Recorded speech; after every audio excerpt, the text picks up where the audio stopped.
What's been happening this week? Obviously, probably the first thing we have to talk about is probably the Top G release. Would you not say? Yeah, that was a surprise. That came out of nowhere. I Definitely. saw that in the feed, and I was like, "Whoa, okay." There was no leading up to it, really, or no murmurs about that coming up.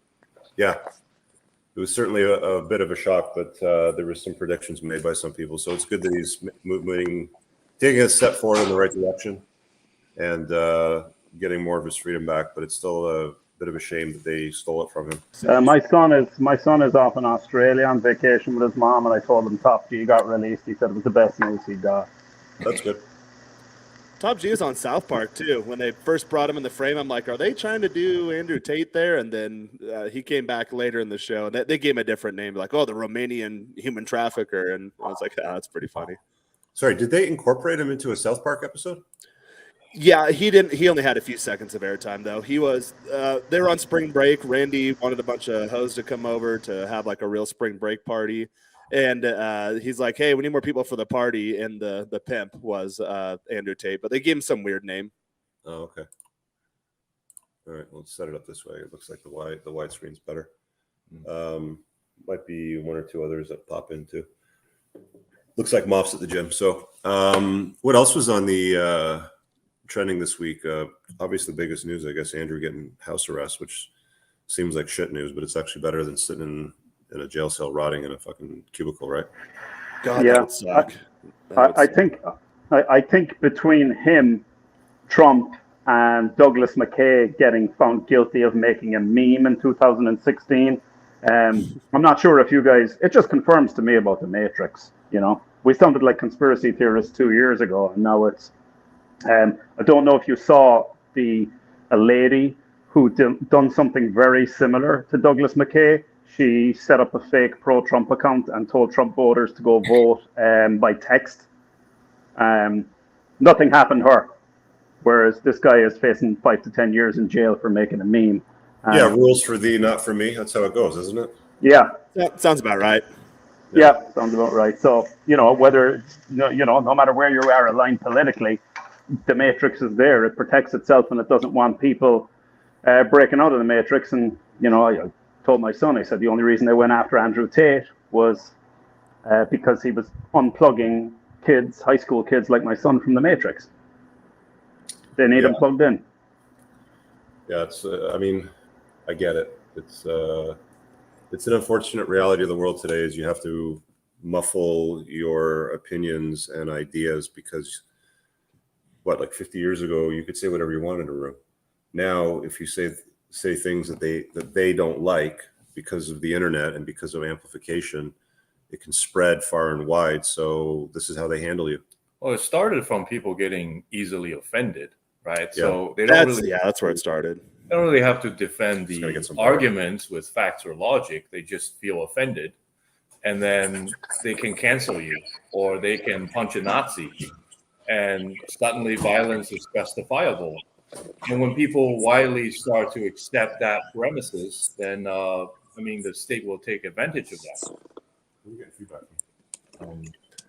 I watched interesting documentary lately that I found on Netflix, and I think I had my VPN on. I think it's on the U.S. Netflix too. Is there a baby there? You guys having a kid, a hero's journey baby?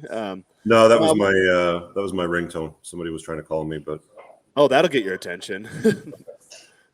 But I was watching a doc. I think it was last night that I watched it. It was on Netflix. It's the Abercrombie and Fitch doc, if you remember that brand. And me as a marketing guy, I was like, "Oh, this will be really interesting." And my brother and I worked there a bit in like high school, my first year of college. So I thought, it'll be throwback. It'll be funny. It was a very interesting brand back in the day for those who remember it.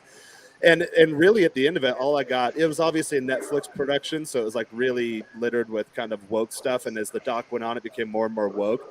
But at the very end, all I realized, like, okay, a bunch of woke, whiny people killed a brand because it targeted a demographic that they didn't agree with. And all these people would come on, they're like, yeah, I'm in charge of like the Asian Comedians Alliance of North America, or, oh, I'm in charge of like Black entertainment, whatever. And then they come on like, well, Abercrombie, we don't like them because it targets good-looking young white guys in college. And I was just thinking that's kind of the weirdest thing. I don't really care. I'm a little too old for the brand, anyways. But, You ever, but then I Darren, looked it up, and it looks like every other brand out there now. I'm like, oh, are they still around? Yeah, they are. They're just irrelevant now. have you heard, Ryan Halliday, Darren? big marketer behind that brand? Yeah, Oh, have you heard? Go ahead. Have you heard of the brand Fubu? FUBU? Yeah. Yep. Forrest, Yeah, they're the exact same. I mean, what's wrong with that? People have looks, have different looks. This isn't for me. I'm like, okay, then don't fucking wear it. Yeah, exactly. I mean, Charles is keeping the waistcoat industry alive all on his own. No one mentioned we don't criticize him for it.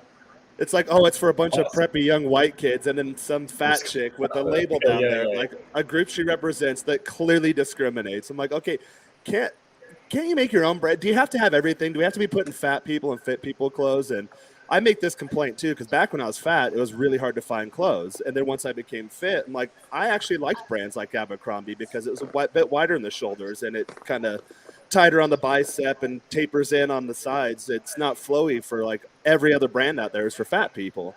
And so I kind of dug the brand for a little bit when I was like 18, 19, because it was a children's brand back in the day. But I was sitting there watching this, trying to remember, and I'm thinking, do you guys have to have everything? Do you have to destroy everything? They're trying to cancel Friends now. I saw in the memes because that's where I get my news. I'm like, Friends, that show is pretty innocuous.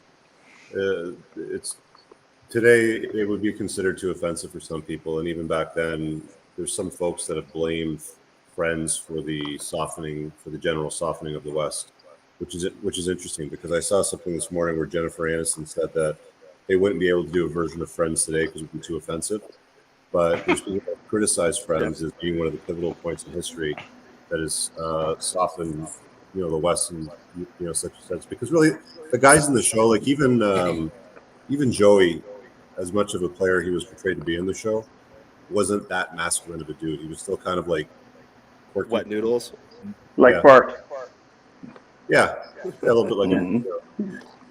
So, but no, Rich. To a serious point, a guy once said, "He who is sober in the nightclub at 2 a.m. is king," and he who is anyway masculine in today's modern society can also be king.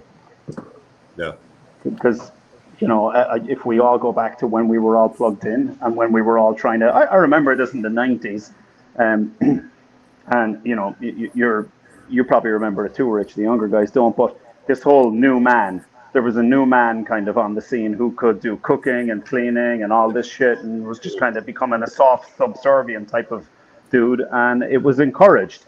And I can remember when we were plugged in, we were all trying to do that because we thought that's what women wanted, and then Chad would come along and just take the women right from under our nose. Yeah. I really hope you guys enjoyed that clip. If you want to watch the full-length podcast, you can find that over here, that clip's from. If you're newer to the channel, make sure you hit subscribe over here. And pinned down below in the top comment, you'll find a bunch of useful links to my website, my supplement line, books, and a bunch of other stuff. Have an amazing day. Peace out.